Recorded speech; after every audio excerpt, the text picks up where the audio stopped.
Welcome to the Cold Steel Surgical Podcast with your hosts Amir Farouk and Chad Ball. We've had the absolute privilege of chatting with some amazing Canadian as well as international guests over the past year. While the topics have been broad in range, whether clinical, social, or political, our aims for the podcast continue to remain the same. We hope to inspire discussion, creativity, scholarly research, and career development in all Canadian surgeons. We hope you enjoy our second season as we continue to highlight some incredible guests, deliver detailed masterclass sessions on a myriad of clinical topics, and introduce some fresh new features such as debate and companion formats. We hope you relish the podcast as much as we do.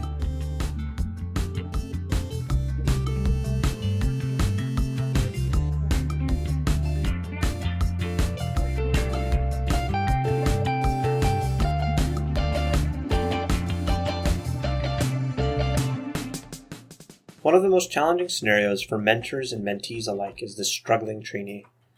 The trainee doesn't know what to do, and a lot of faculty also find it a challenge to know what to do or say to help trainee get back on track.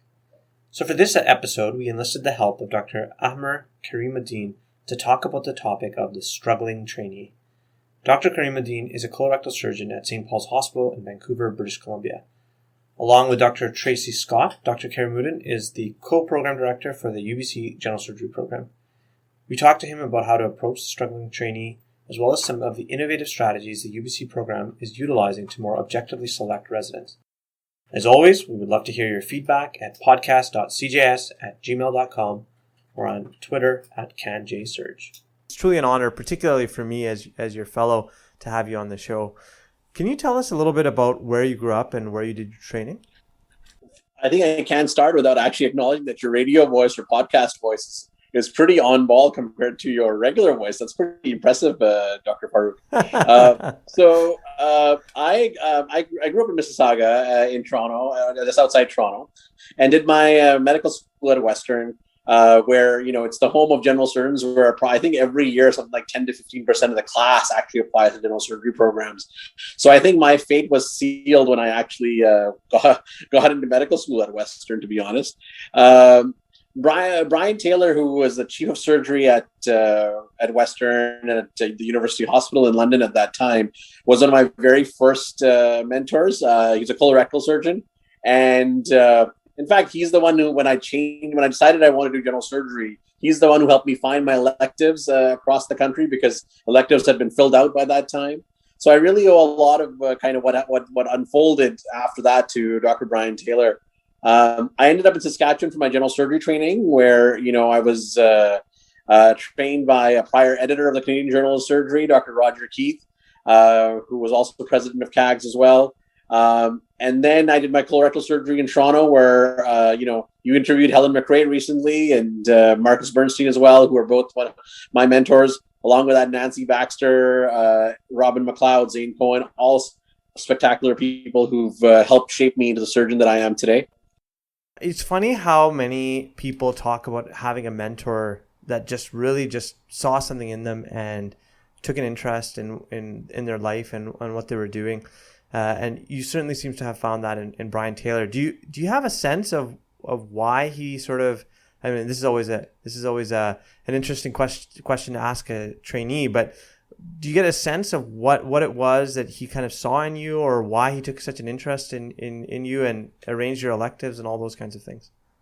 I, to be honest, don't really think it had anything to do with me. I think it had to do with the fact that he was the type of person who, when someone went to them, saw that person as a true human being and did whatever he could to help them in that moment. And I think that's the people who've been my mentors have really typified, I saw this in action too, that it wasn't just me. If it wasn't me who showed up or someone else went and spoke to them, they would actually still go ahead and do their best to help them in every context.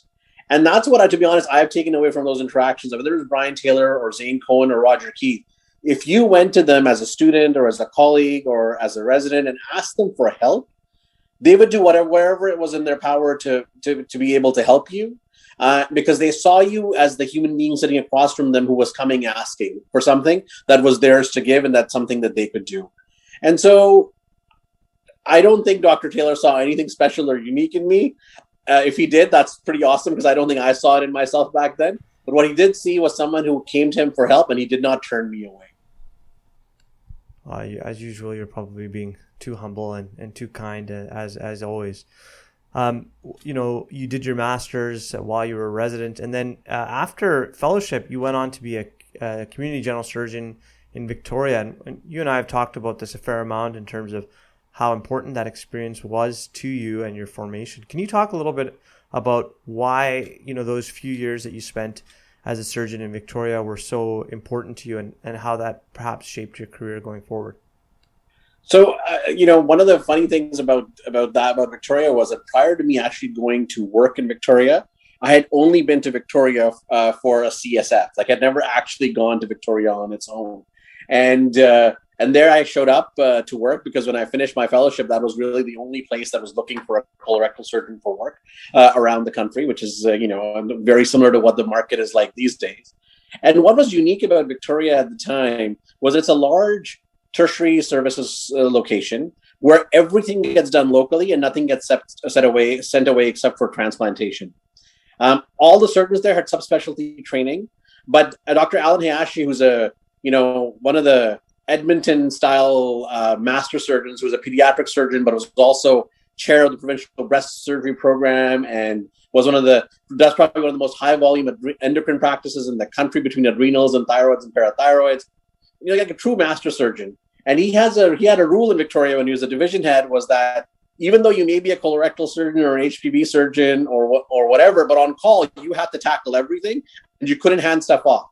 And so that really, in my 4 years that I was in Victoria, taught me to be able to, how to handle difficult situations, how to stay out of trouble. And if you get into trouble, how to get out.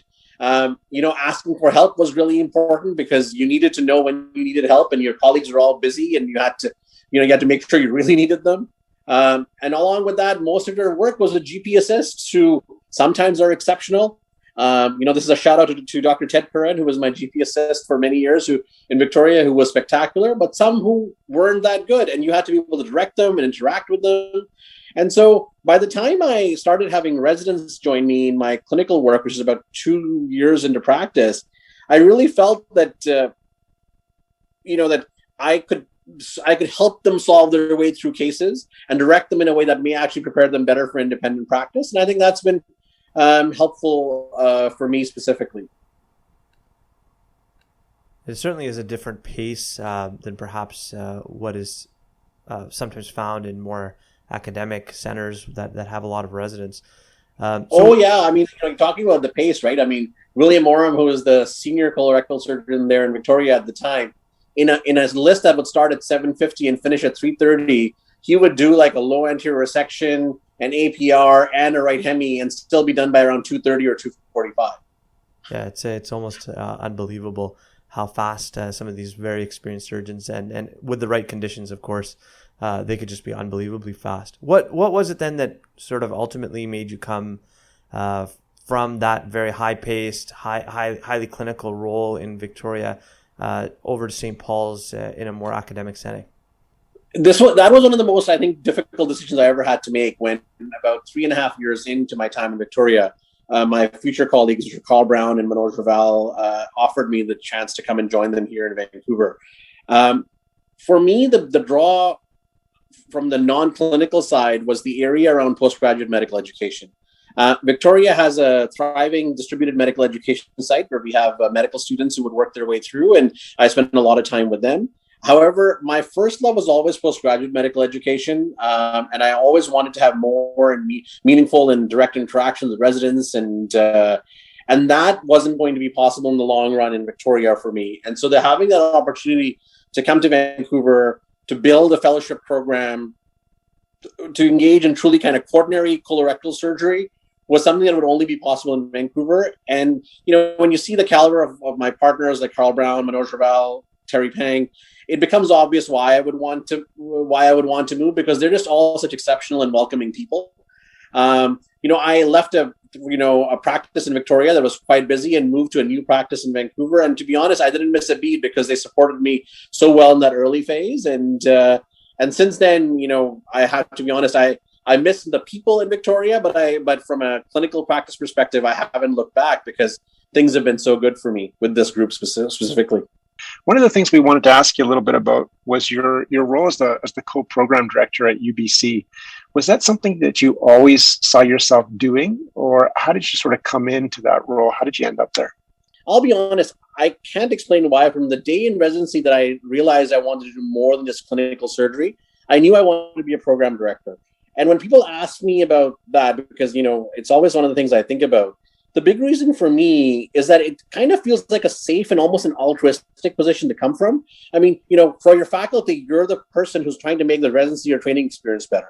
It doesn't benefit you in any meaningful way specifically because as a program director, right? It's not like, you're getting paid anymore or you're going to get any plaudits or awards or the program or the training experience is better. But it's so you're coming from a fairly wholesome and safe space. And for the individual residents, what you're trying to do is help them be better, to do better and to succeed. And from that perspective, I just feel that it's a very safe space for me to be in because I'm always advocating for something that's easy to advocate for. And for me specifically, the idea of being a co-director was really important because I think surgical residency is amazingly complicated. It's becoming more and more diverse, both in training sites, both in the type of training and the type of training residents need, and also the type of trainees and faculty members we have. So having someone like Dr. Tracy Scott, who's my partner in this, to work on this in tandem, I think has been a real value because we see the world in slightly different ways, and that slightly different ways seems to bring the whole world into focus a little bit better. Yeah, I think that's beautifully stated, and it makes complete sense to me. You've sort of described, I think, piece by piece, how you view the role as program director. But I'm curious, broadly, maybe two questions. Has it been the sort of experience that you thought it would be? And I'm curious what sort of particular changes you and Dr. Scott have implemented recently in the UBC program, because certainly the residents and particularly the applicants across the country really see it as a leadership type program. Well, thanks for that, Chad. In this upcoming CaRMS year where we haven't been able to have electives and stuff, we're all very nervous about how people perceive us because we haven't had a chance to show them what our culture and what our day-to-day lives are like. I think for both Tracy and I, it was really important to build a program that felt home in the 2020s. Many people, when they think about medical education or surgical practice or surgery, they like to think back to the good old days, which were neither as good and are neither or as old as we like to think that they are. But, we always reflect back to some kind of glorious past where things were better and residents were better and experiences were better. But the trouble is that, in 2020, our world, both in surgery and around us, has been rapidly changing. And modern surgery, as Chad, someone like in your practice, you reflect every day, is so frighteningly chaotic and complex. This is not in a bad way, but specifically in a way where it's just really hard to do things in a predictable way. Quality improvement people like to talk about these PDSA cycles, right? Like plan, do, study, act. But in surgery and in our worlds as, surgical leaders and administrators, we're often dealing with things that are unstable. And so you have to do something and then respond to that and almost be reactive as opposed to being truly proactive. And what Tracy and I kind of in our conversations really have realized is that for us, the only thing that we can actually be proactive about is about our principles. And we spent a lot of time going over these and sharing them with our residents and our faculty, which was that we really had to treat everyone, which included residents and faculty, as human beings. Because at the end of the day, that's what we all really are. We're all human beings who are trying to figure out how to get through this complex, chaotic world, who have now committed to being excellent surgeons as faculty and training excellent surgeons as residents. And so that in itself is kind of the principles where we come from. That led us to, doing a number of kind of innovative things around the province, which I think have been quite helpful. We're a distributed program of something like, I think, 35 different sites across BC. For example, I'll give you a simple example. We took our academic half days, which were always a challenge because residents wouldn't show up. They would always find something more important to do. And we would go from taking attendance to doing all kinds of things to make sure that they would arrive. And finally, it was like, why aren't they coming? And the issue was that they felt that we were pulling them away from more fun surgery. And, Chad, you can reflect on this as a resident. I'm sure Ahmer can as well. Academic half day was never as fun as being in the OR, especially as a senior resident. And so what we decided to do was that we said, okay, well, if that's the case, we're going to deliver a lot of the educational content online through the American College of Surgeons' SCORE curriculum, which is phenomenal. And we actually got that idea from Tony McLean in Calgary, who had bought that for the residents in Calgary. But then what we did was we actually decided that every 3 months we were going to have a full day symposium that was not going to be just for our senior residents, but it was also going to be for all of our provincial faculty. So that our senior residents could come and learn with the provincial surgeons. Because if it was relevant to you, Chad Ball, as a practicing surgeon, how could it not be relevant to me as a resident? And you were actually there for the very first one that we did, which was the acute care surgery module. We were lucky enough to have you come and join us as a visiting professor. And as you saw, we had 30 residents, but we also had 35 faculty members who were there. And one of the things that each of the residents said was, I didn't think I could leave the room because there was Dr. Sampath, who's the chief of surgery in Richmond, who was there the entire time. And there was Dr. Ball, who sat there and heard it the entire time. And since that time, over the last 3 years, we've had, I think now 12 of those symposiums. Attendance has been 100%. We've had over 30 faculty at each of those sites, which is preserved over COVID and through Zoom. And that really has been quite novel. So that really came from an idea that we're going to treat our residents as humans, that, let's find out what's valuable to them. Why aren't they coming? And instead of trying to tell them what to do, let's work with them to make a better structure for them. I love that concept of adhering to principles as opposed to just, like a certain rigid structure for the program or a certain particular format for the program. And one thing I wanted to pick up on, you made it seem like, oh, this is so easy. This is something I love. I just advocate on behalf of the residents, and this is great. And, you made it sound so easy. But one of the chief residents and I had this conversation when we were in fifth year, and I said to him, if anyone offered me the chance to be the program director, I don't know if I would take it. Not that I think someone would offer me that, just to be clear, but it's such a difficult role because you get it from both the residents. If the residents don't like what's happening, they give it to you. And then the faculty, they also, if there's changes that you make that force them to make a different change to the way they practice, they don't like it either. So how do you kind of reconcile those competing forces or those competing kind of interests? So a lot of conversations. And I think it's also really important for people to realize where you're coming from and what your perspective is. Because I think what people react to, which I think applies in many different ways in our lives, is when you tell people what to do and they can't really understand the principle behind which you're coming from, they'll react and push back.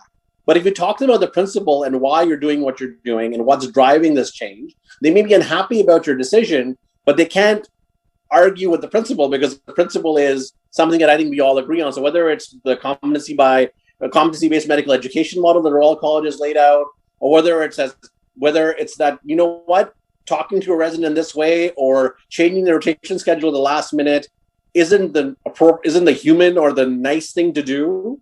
That helps, I think, contextualize many of those conversations. So, for example, when Tracy and I took on this role, we actually, I told you earlier, we have almost 40 distributed sites. Well, before COVID hit, we actually physically went to each of these sites. We went to Cranbrook, we went to Prince George, we went to Campbell River, we went to every location around the province where our residents go. It was a big time commitment, but we went everywhere and told them what our principles were, that we were going to treat the residents and faculty as human beings. We were going to be committed to training excellent surgeons. We wanted residents to have ownership of their learning experiences. And we made sure that we spoke to this repeatedly to the residents. And then these were principles that we held ourselves accountable to in the first 6 months to a year or so as we went forward. And now I think now that we're kind of almost like 3 years into the process and gone through our all college accreditation process, everybody knows what these principles are. And so when we have debates and conversations and disagreements about something, we always pull back to these kind of founding principles and say, okay, well, does this response align with these principles? And if it does, then we're going to try it. And if it doesn't work, you can tell me that I'm wrong, and then we'll try and find another solution. But it's the principles that you have to align yourself with. And I think, it's harder for people to come at you from all sides, That's an amazing story. I of course, realized that you two had done that, and that kind of effort and that olive branch to these sites. I can only imagine how much that meant. That's absolutely marvelous. I also know the whole country is talking about your quarterly structure in terms of a full day educational event for the residents that is being taught from all around the province as well. And so congrats on that. One of the interesting things, and I know Morad would be okay with me telling you this, is that before he gave it a go as a program director, at UBC, he was very unsure, sort of because of what Ahmer had said. Just, as we all know, Morad does a lot of different things and was worried about it, the time commitment. But, one of the things that when he and I talked about it before he took that role, that I thought was potentially really, really good for him, because he is so good at it, is to interact with and try and help the struggling trainee. So clearly that reputation follows you as well.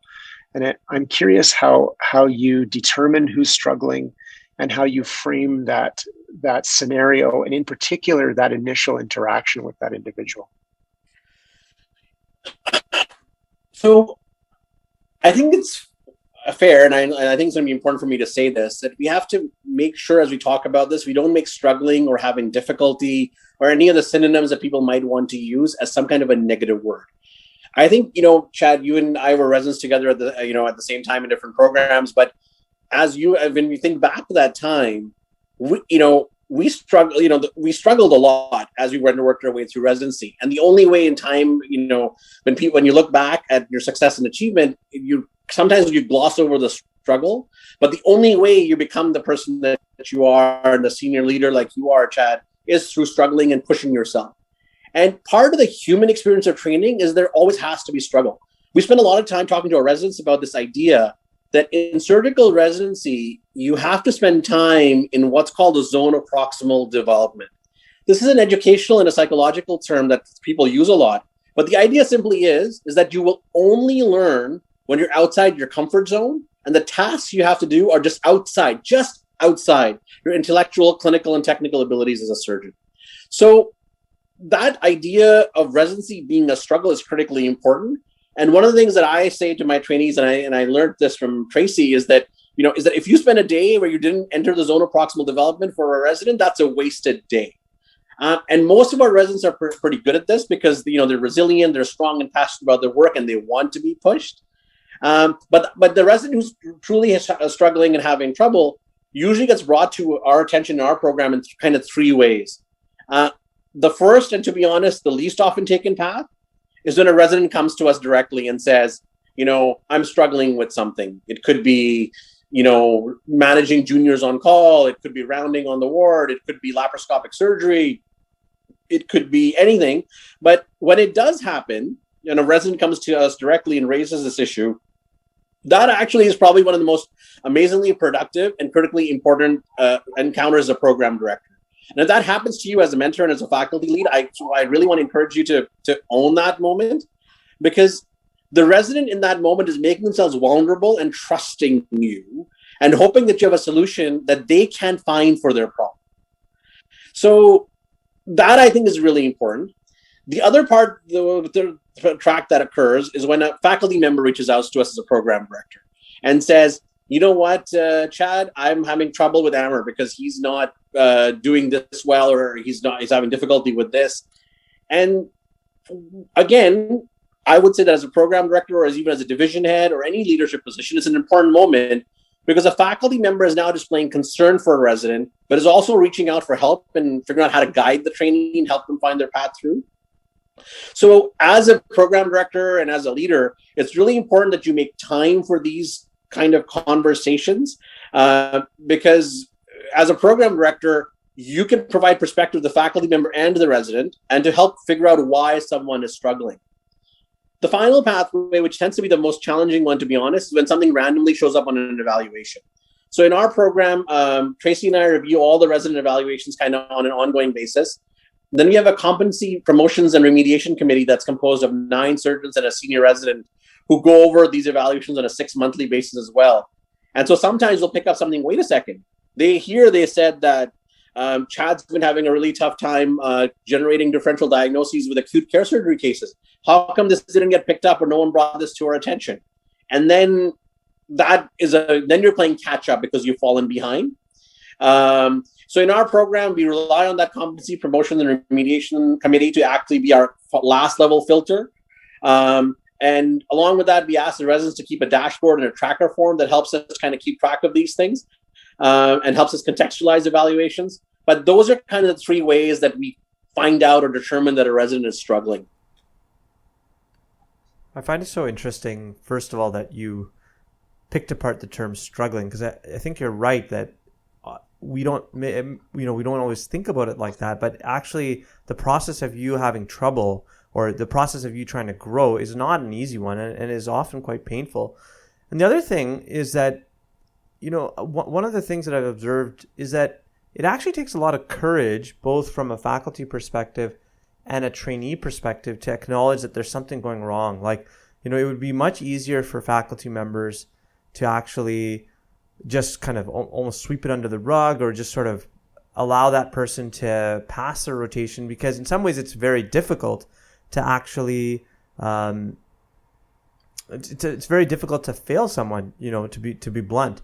And so I'm curious how you make it possible for trainees and faculty alike. Like, how do you create a culture where you don't have that sort of negative stereotype around identifying issues and identifying problems and bringing that to attention? So I think first we need to just acknowledge the fact that we're surgeons, and Amir, and Chad will agree with this. I'm pretty sure. I would challenge you to find me a surgeon who didn't think badly of themselves when they had a negative encounter happen or they had a negative complication. So as surgeons, we always have a hard time with difficult news, and so we shouldn't expect our trainees to be any different than that, right? There's a lot of, I think, stress and blame that goes along with even to ourselves when something bad happens. But one of the things that helps us is that, when I have an anastomotic leak and I'm feeling really crappy, one of the first things one of my colleagues or someone would say is, well, for these low rectal cancers and there's a 10% anastomotic leak rate, and our rate on NSQIP is like 5-ish, so you're okay, right? So that's kind of, you try to contextualize it. Well, if you look at any of the HR literature for people in law or accounting or senior management in large corporations, there's about a 10 to 15% attrition rate and about a 15 to 20% or even higher sometimes of bad kind of quarterly evaluations, which I think is kind of surprising when we think about that, but is probably reflective of the real world. Because if you think about it, there's that Murphy's Law or some kind of law that people talk about, right? Where they say that you get promoted until the level of your incompetence. And so there's a funny way of looking at it, but there's also actually a real way, is that you actually keep progressing until you struggle and until you reach a spot where your skill set isn't going to be sufficient. And so we shouldn't expect our residents to be any different than that. And I think that's really important for our program and for faculty and for residents to understand that even though all our residents are amazingly bright and talented individuals, they're going to reach a point where they are going to struggle. And that's an important thing for all of us to keep talking about and to acknowledging. And along with that, it may be the fact that for some of these people who are in the world of general surgery, it may not be their long-term home. If you've got a system with CaRMS and everything else, makes it really hard for people to get a real experience of what it's like. So, in the US, there's like an 8 to 10% attrition rate. And I think that Canadian rate is the same for all residency programs, and surgery is no higher than that. So, there is going to be that space where there's going to be a group of people who are going to struggle, and we have to accept that and acknowledge that that's normal. Well, it's so hard because, most people, by the time they get to the residency point, have actually I shouldn't say never had to struggle, but, they've consistently been at the top performers in their class and university, and then they clearly had a competitive application in medical school to get a spot at the residency level. So it's often sort of very humbling to have these moments where you realize, wow, there's so much that I have to learn, and there's so much that I have to get better at. And I think, Amir, when you look at that specific comment, right, like we're going through CaRMS process right now, and we're looking through files and for shortlisting and things like that. And the overarching response of most of our faculty and many residents when they look at those files is, how did I ever get in all those years ago compared to the CVs of these medical students? And when we meet with these medical students and these residents, we all say that they're talented and intelligent and well-intentioned people. And yet here they are, right? They're kind of struggling.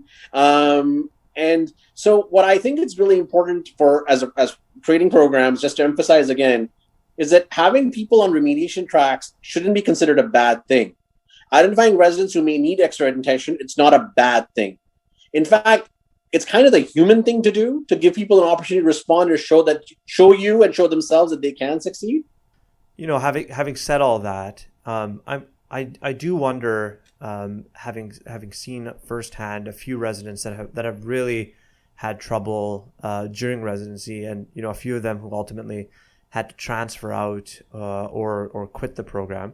I wonder if there are any sort of consistent characteristics or issues that you notice that residents seem to have, and I know that's a very general, broad, sweeping kind of question, but I wonder if there are any qualities that you notice that residents who are really, really having a tough time tend to share. So I'll work my way through this in kind of parts, because you've asked a broad question. So I think the first thing to remember is that for many trainees, when we tell them or they're first informed that they're struggling, it's, to be honest, it's a real honest shock followed by some level of disbelief, right? Like, these are people who are successful and talented, who've had success in most things in their life. They're working endless hours in residency, running around, doing all kinds of work. And in the midst of all this, where they feel like they're at their wits' end, we're now telling them they're struggling. And usually behind this is the fact that no one's really told them this before. They may have had a vague comment a preceptor had made during rounds or at a coffee break, or someone couched it in a feedback sandwich, where like, you're a really nice person, we love working with you, and you did a great job on call last night, but you did this thing, really had trouble with this thing, but we really like you and you work really hard. So that feedback sandwich actually makes the whole kind of problem just kind of disappear. The message disappears. In our program, when we looked at our narrative comments on forums, they were like less than 10 words most of the time. So residents don't really have a lot of insight on this issue because we don't often talk to them about that way. And when we tell them to get when they ask most faculty members what they can do to get better, they usually get told, and we've all heard this: read more, work harder, and pay more attention. And those aren't really actionable things, right? Like they don't. So if they don't know what the problem is, and we can't tell them how to fix it, they're going to react to that kind of struggle in a negative way. So what I often say is that the most important part of dealing with the resident who's struggling, and what probably unites all the residents who are struggling, is an issue around insight. And the insight issue is related to the difficulties with feedback, and it's related to the difficulties with faculty members giving that feedback. We can't we feel mostly caught up in the human reaction of the moment, that we can't say the hard thing that's important to say. And that, I think, makes things really difficult. In our program, this was, I think, about a year and a half ago now, we had all of our faculty and our residents go through this thing. And this is a plug I'll make for the Crucial Conversations course that this company called Vital Smarts puts on. It's basically a one-day course, which I think has been amazingly helpful for our faculty, that helps you learn to focus on the issue without sugarcoating, but remembering that you're talking to a human being who has feelings, but also prioritizing that it's important for the resident to hear this feedback. So the idea that you need to tell them what the problem is that you want them to improve on is at the core of that kind of interaction to help them get insight on this. So, that's where I kind of would say is that the issue is almost always insight as being the common issue, and then it falls on us as faculty members and program directors to help them get that insight. I couldn't agree with everything you just said, so deeply.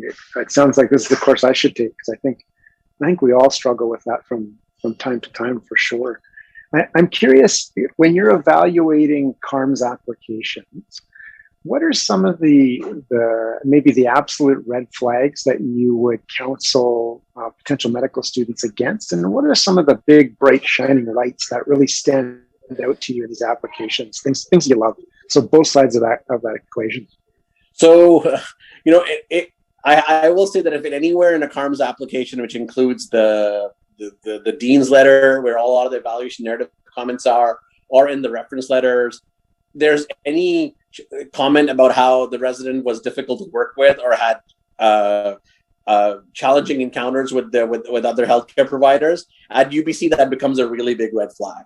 Because for us, the idea that people have to learn to work together and to be honest partners and looking after patients is really important. And so that for us, to be honest, is our only significant real red flag, is this idea of having had conflict in those encounters. I think, for most medical students and residents, it's really important to remember that every day on clerkship and every day of residency and fellowship is actually a job interview. And every encounter you have while you're at work is a job interview. And as long as you're able to remember that and be able to kind of keep your behavior focused in that kind of line, you end up getting really good evaluations, really good reference letters. And, one of the most wonderful reference letters that I recently read was someone made a comment that if this person became a surgeon, they would they would want that medical student to be their partner in time. And I think that's always a resounding kind of reference to get. So I think those kinds of comments, where people within the field of general surgery feel that this person can be a colleague and an ally, are always comments that I take very much to heart.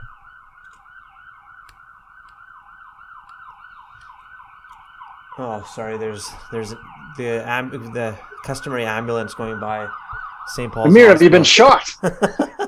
Well, he's sitting in a room that's the size, I think it's about half the size of your closet at home right now, Chad. So there's no way he got shot in there. I'm very well protected. I'm a few feet away from the operating room, which is good. So going back to the whole, the concept of a trainee who perhaps is really having a tough time. I won't say struggling anymore, because we've talked about how maybe that's not such a bad thing to struggle. But let's say, the trainee who's really having a tough time, and they don't seem to have much insight into what's going on with their behavior or with their performance.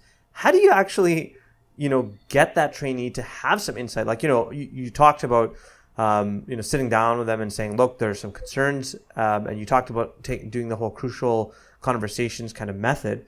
But what if that person just doesn't seem to get it? How do you approach that? Right. So I think one of the things, so I'll walk you through our process that we actually recently went through with one of our residents, and I'll, and I'll be honest, this is something that takes a lot of time, it's a lot of effort, and I think for Tracy and I, it's something we take very seriously, because one of the things we have to remember that as part of the CaRMS process, these people have entrusted their program that they're at with their future, and we're training them really well. So I think this is something we have to take quite seriously. And most program directors across the country do take this quite seriously. And I think this is the one thing that drives people to become program directors, to do the job around remediation and helping struggling residents do better, is kind of what drives most of us who do this work. So the first thing that we do in kind of that first meeting with the resident, when we've been told something, is we try and get as much information as we can. We want to make sure, so if it's a bad evaluation, we call up the faculty, site lead at that rotation, ask them what they thought, confirm that the larger group felt this way as well. So it wasn't just one person who thought that Chad wasn't doing well. It was the group that came to this. So we sit the resident down. We actually have a set designated meeting. We make sure that they weren't going through some kind of illness or personal stress, because, humans can struggle when their world is off kilter. So we want to make sure that all of that is in place. We also, in that conversation, really focus on reminding the resident that we're committed to their long-term success, and that many residents will struggle. And we then talk to them about the area where the faculty identified where the struggle was. If you can reach common ground by talking about the faculty members who saw this and your own interactions with it, then it's awesome, right? Because then you've reached a moment where you can talk about how to mitigate and modify for the future. And to be honest, in this, it's usually a conversation takes about an hour. But by talking about the evaluation from a site and everything else, we are able to find insight many of our residents in this encounter. But, in this specific encounter, we couldn't find insight with the resident after the first meeting. So Tracy and I asked them to step away and set up another appointment with them in a week. And then we actually speak to our CPR committee, which again, as I said, is a group of 9 surgeons and a senior resident, who go over all the prior evaluations to see if there were any pieces of information or nuggets that were missed before. And then the conversation becomes even more crucial in a way. We go over the initial concern, talk to them about the fact that the CPR committee has now looked over it and what their perspective was. And we then ask the resident what they've thought about over the last week or so. And we also kind of point out in this encounter, this is the part that I think is different, but we learned this from our post-grad faculty leads, and actually in a way from Morad as well, Morad Hamid, is that we tell the resident that we're not there asking them to leave or kicking them out, but this is a concern and one that has to be dealt with. And so if we frame it in that context and make sure that they know that we're there for them, the second meeting tends to become quite powerful, because by then they've actually had time to think and process, and they're past the shock and denial kind of aspect of it. But I think I think that really helps. I think what you were trying to get at, though, in your question, Amir, is that what if this is someone who's been having trouble over and over and over again? We're now on we're now on evaluation number 5 or 6 where the same issues come up, or it's something that sorted out shortly and then presented itself again. These are difficult things. One of the things that helps in with all residents in remediation or how we're having difficulty to make sure that they don't regress back is to identify a faculty mentor for them who's there for support and guidance, not for judgment. And in our program, we often, with these remediation things, actually, we don't make it a secret, to be honest. We want the resident to raise the faculty around them to say, I'm struggling with developing treatment plans for unwell patients, or I'm struggling with laparoscopic procedures or directing my assistants. Can I work with you today? And I think we try to normalize that process. There's less chance of regression or falling back again, but it can happen. We've got residents who have trouble identified in R1. They get better in the moment. And then when they transition to a role as a senior resident, they regress a little bit. And the theory on this from a psychological perspective is actually quite interesting. It's that if you struggle at something once, it requires a lot of your focus. And sometimes if you have to put a lot of your focus on learning something new, like acquiring laparoscopic skills or running a trauma team, you have suddenly begin to have difficulty with things you hadn't had difficulty with in a year or two, like dealing with an acutely unwell patient. And so this idea of progression and regression becomes something that requires focus. And so this is the lens which you should talk to our residents who are having trouble and who are in difficulty. But if it happens again and again, that's when it becomes hard, to be honest, because we need to ensure that the residents accept, and this is important for us to keep this lens as well, is that we've got their best interests at heart, and we are committed to training them and helping them grow, and we want to see them happy and succeed. And so what we talk to them about in this context is that, you're working really hard, you're struggling for 6 months, a year and a half, and you're to achieve a barely competent level through training, which is going to continue maybe even in practice in the future. And so we know that there's this group of skills in surgery that are really hard and challenging for you. And so do you want to spend the rest of your life having this much focus and attention paid on this part of your practice to the detriment of your other goals and the detriment of your personal life and other things that come along the way? Is surgery that important to you that you're willing to spend all this time and energy to maintain a competent but not excellent or exceptional level of performance? Are you sure the general surgery is what you want to do?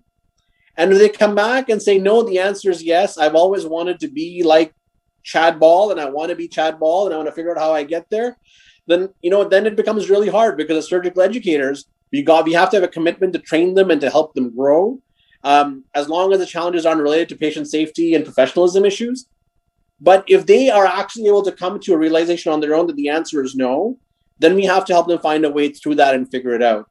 And to be honest, in the last 3 years now as program director, we've been able to find this space with most of our residents because they see us coming at it from a human perspective, and that's been quite helpful.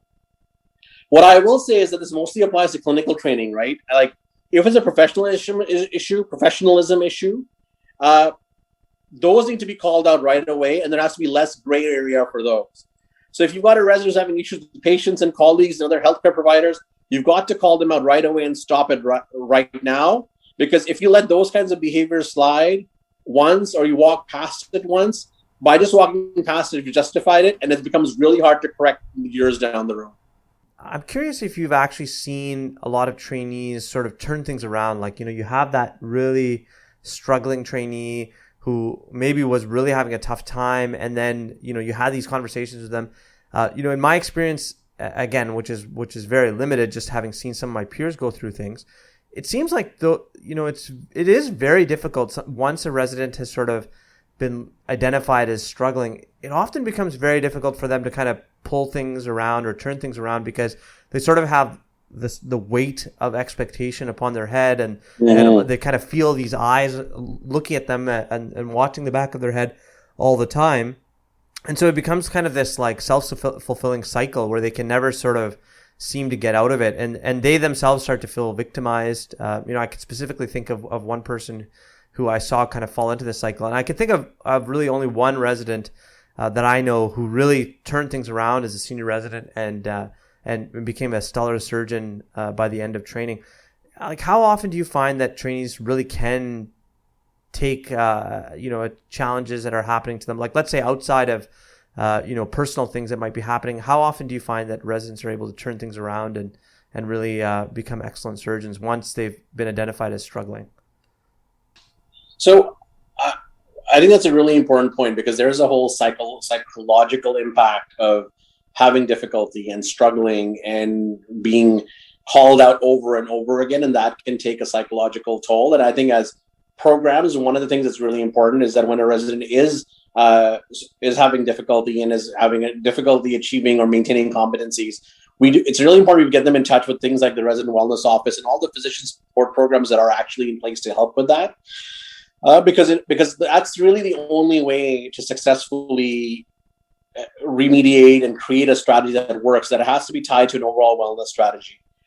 So I think that part is really important, because if they are well and they're intellectually and emotionally in a good space, they'll figure out a way of getting through that struggle if they're committed to it, But we need to be able to provide that as a profession and as a training program. We need to provide that scaffold that actually supports and provides for that. I'll be honest, I think, in my years now, and, with Morad Hamid and then Adam Menenghetti and now myself and Tracy Scott as program director, we've been able to successfully remediate almost all of our residents who've gone through this, which I think has been quite powerful and for us to see, but also for people for residents within our program to see that there's a pathway back. Most of those people who had struggles and who we remediated through are now, practicing surgeons in our local BC community and doing quite well and thriving. So there is a path. It's a path that requires a lot of work and support around it. And a lot of commitment from the trainees part as well. Like, they have to be committed to the journey, because as you just outlined, so for some people, it just gets too much to bear. Well, that's a testament to each of you. And to be honest, with the four of the names, including yourself, that you just described, I'm not surprised. And, I would imagine that taking a trainee and successfully shepherding them through that process and helping them, you probably get more satisfaction out of that than even the sort of rock star trainee that flies through a program and doesn't have any issues whatsoever. Right? Well, the rock star trainee is an interesting one, right, Chad? Like, we're probably as training programs getting in their way. They're going to figure out a way of kind of thriving and excelling no matter what kind of training program they're in. And so for them, you're right, it's a different kind of situation.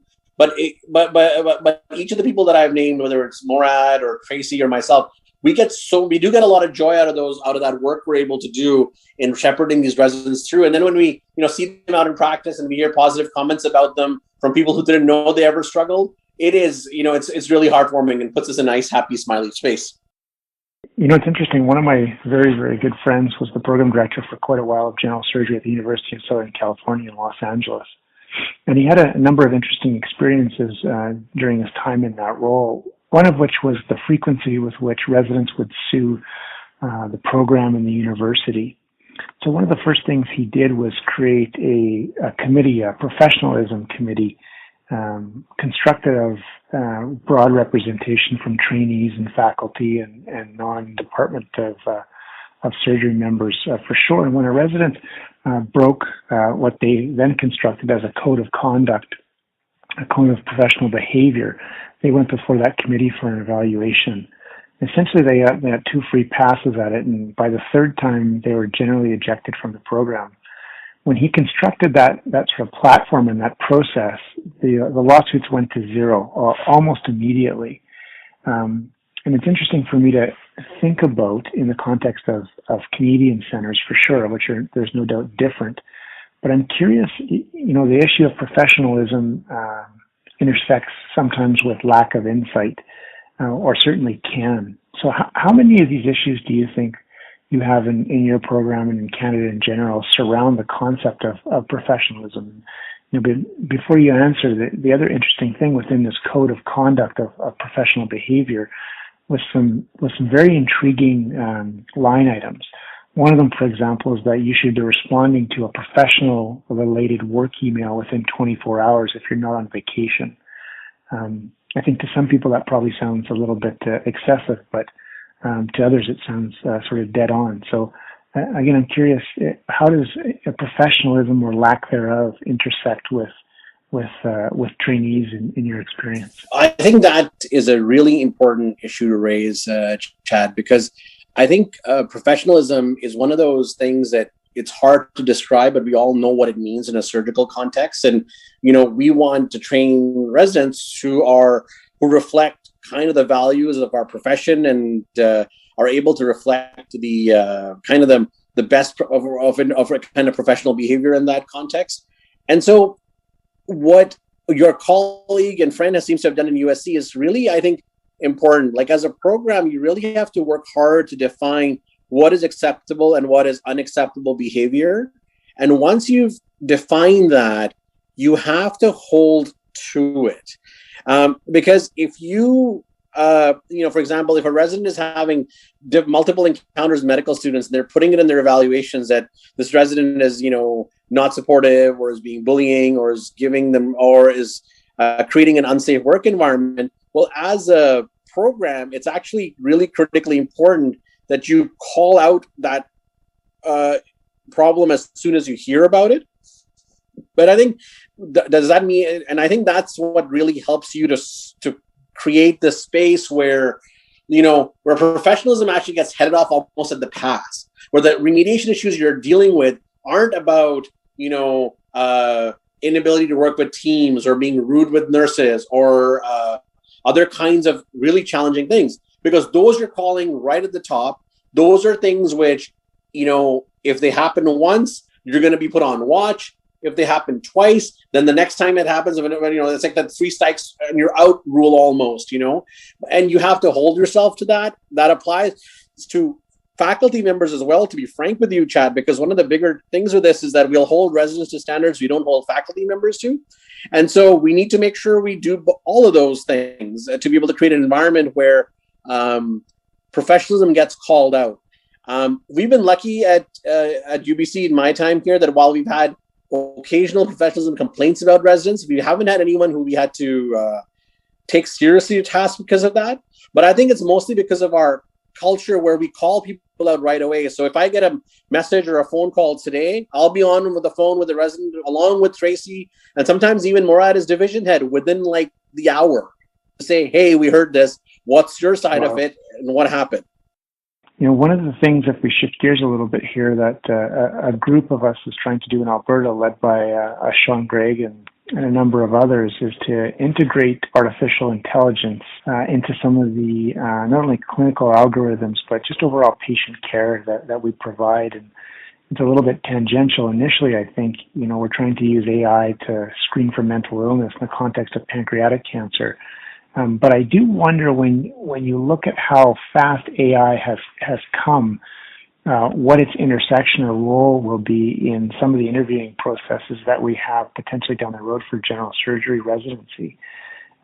It's really interesting. This single company that we've been involved with did 19 million interviews, I believe, in the U.S. alone in 2019, and there was a lot of big companies involved: McDonald's, Price Waterhouse, Kraft Heinz, and so on. And essentially, as a candidate or as an applicant to these jobs, you would sit down in front of an AI algorithm with the video on and answer a number of questions over 20 to 25 minutes. It would essentially pre-screen you before you got to a second cycle or a second round, maybe a second tier that may or may not be then a real person interviewing you in real time. And it's interesting to look at those algorithms. If it was to ask a question, for example, about teamwork, and the applicant answered the question using the word I instead of we, that would be one of these filters that would be considered a negative scenario. I'm curious then, in terms of, again, applications and selection concepts in general, my sense is that we don't really do a superb job of selecting residents to our programs up front. I think we like to think we do, but at the end of the day, I think there's probably still a very arbitrary nature to a lot of it. Maybe that's the wrong word, but there is certainly risk to it. So I'm curious, do you think we're good at selecting folks into our programs? And with things like AI and comparing it to the current structure and the current process, where do you think we go forward from here to improve things? That was exactly Tracy's and my big concern around how are we going to select residents better when we haven't actually had any face-to-face time through this weird CaRMS year that we had. And so we reached out to this company called Talent Click. They're a large multinational company based out of Vancouver that does exactly this kind of work that you talked about for multiple Fortune 500 companies. And we reached out to them and said, hey, listen, what do you guys do for this? And they came, so they came up with this idea of utilizing an online questionnaire that each of the trainees fills out, which takes about 20 minutes for them to do. So how did they base it? Well, they first told us to get 10 faculty members who we would consider leaders in our program to fill it out, to define what the criteria and what the best resident would be or the best surgeon would be. And then they made us run it through our resident group. So we ran it through about half of them. And they used that to create this profile of what kind of like the machine learning thing you spoke about, of what the perfect resident would look like for our program. And we then we just have going through the CaRMS process. We actually got all of the CaRMS candidates to fill this questionnaire out, and it assigns them a score that kind of ranges from, kind of like a 0 to 100. But we trialed this at first with our international interviews with our Saudi and our Omani candidates because we were super stressed because they couldn't come for electives. We didn't know who they were. And I'll be honest with you, the questionnaires that they filled out were frightfully accurate. Like, for example, the team question. So, there was one candidate who scored poorly on team. And so they tell you what question to ask about team. So you ask this generic question, which you think is going to be too easy. And all this candidate did for 12 minutes after that was talk about I. And when we asked other candidates that question who had scored higher on the score, they didn't do that. And it was such a stark contrast for us. So we learned a lot from that, and we're actually using that this year. We'll find out how that works out or not, but you're right. We need to use some of these technologies a lot more. You can get hired into a senior leadership position at a large Canadian bank without filling out something like that. You and I have talked about this a lot, and we've talked about how Malcolm Gladwell's whole concept around this that he talks about in revisionist history about sort of being a hiring nihilist, and this idea that we just perhaps aren't as good as we think we are at selecting people with the quote unquote the right stuff. And so I certainly do think that there's going to be some component that's going to be objective. I don't think you can completely eliminate the subjective component of, do we think this person will have a good fit? But it makes sense that there's going to be some objective measures or some objective process for getting residents. One of the other things that I'm very excited about that you and Dr. Scott have put in place this year is blinding for applications for the reviewers. Can you talk a little bit about why you were blinding and what exactly that entails. So, you brought up Malcolm Gladwell, so I'll put in a plug. Talking about hiring nihilism, Talking to Strangers is an excellent book that actually talks about just that, about how poor we are as people in judging others and determining if they're going to be good fits or not. So I think that's been, an important thing for us to remember, is that especially in this era where we're becoming more and more aware of issues around diversity and inclusivity, that our conversations around fit have to be based on more factual things than the more highly visible or more explicit things that we are able to see about people. And that's where I think questionnaires and machine intelligence things in the long run are going to be helpful for us to define what we mean by someone being a better fit or a good fit, and how that can extend to candidates of color, or candidates of different gender, or candidates from different background experiences. So there is a clear role for this, and I think we have to figure out what that is, because the human equation, as Malcolm Gladwell quite kind of, I think, convincingly talks about in Talking with Strangers, isn't very good. We're not good at this stuff, and so I think that's important for us to reflect on. What we're doing this year for blinding is something that I think has taken us a lot of work and time to come to. But, CaRMS applicants put a lot of effort into their files, and they put in a lot of detail, and they put in their, they have struggled to find referees who write great reference letters about them. But it always, and something we've learned from, again, the human resources literature, is that knowing a candidate's name and gender can influence the way in which you rank or you assess them.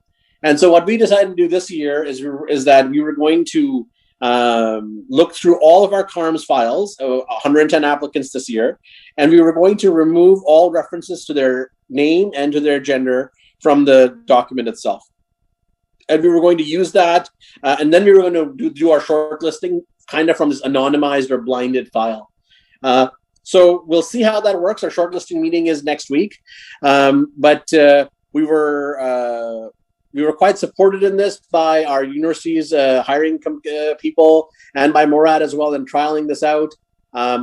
And so we'll see how it goes. We're hoping that this will help us select an ever more kind of diverse and representative group of candidates, and we'll keep you posted. We try and ask all our guests a common question at the end, which is, if you were to time travel backwards and talk to your younger self, what sort of advice would you give yourself? I think what I would say to anyone who asks me this question, and when medical students bring this up as well, is to always remember that residency is a nonstop job interview. Every hour, every encounter is a high stakes encounter for you, because you're working with people who can train you to become excellent, and whose advice and counsel you rely on for the rest of your lives. So make those encounters of a high quality. And trust in the people who train you. When I was in Saskatoon, as scary as it was, when you went to Roger Keith or Andy McFadden and asked them for help, they were always there to help and show and guide you. And I think as for trainees, that's something they need to remember, that there are people around them who care and who are there to help.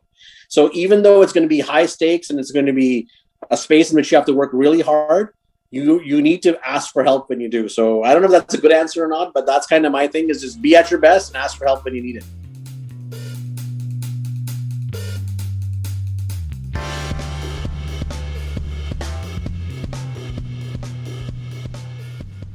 You've been listening to Cold Steel, the official podcast of the Canadian Journal of Surgery. If you've liked what you've been listening to, please leave us a review on iTunes. We'd love to hear your comments and feedback, so feel free to email us at podcast.cjs@gmail.com or connect with us on Twitter @CanJSurge. Thanks again.